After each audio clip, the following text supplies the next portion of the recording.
Magandang umaga, kumusta po? Narito po ulit ang update natin para sa lagay ng ating panahon ngayong umaga po ng May 2, 2024 na kung saan sa ngayon ay patuloy pa rin na easterlies ang hangin na umiihip po dito sa ating bansa.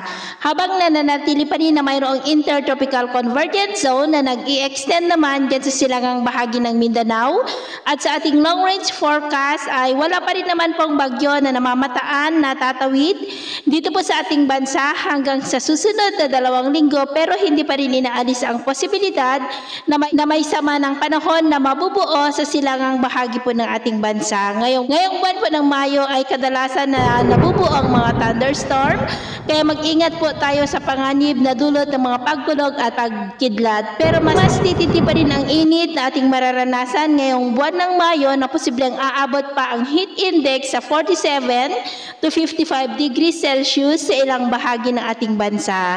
At sa lagay ng ating panahon, ngayong madaling araw ay maayos ang panahon sa malaking bahagi ng ating bansa, pero may tsansa pa rin ng mga isolated rain sa ilang bahagi ng La Union, Pangasinan, Palawan, Sulu Archipelago at Zamboanga Peninsula. At mamaya po ay sisikat ang araw sa malaking bahagi ng ating bansa, pero may tsansa pa rin ng maulap na kalangitan with isolated rain sa ilang bahagi ng Aurora, Palawan at ilang bahagi ng Sulu Archipelago.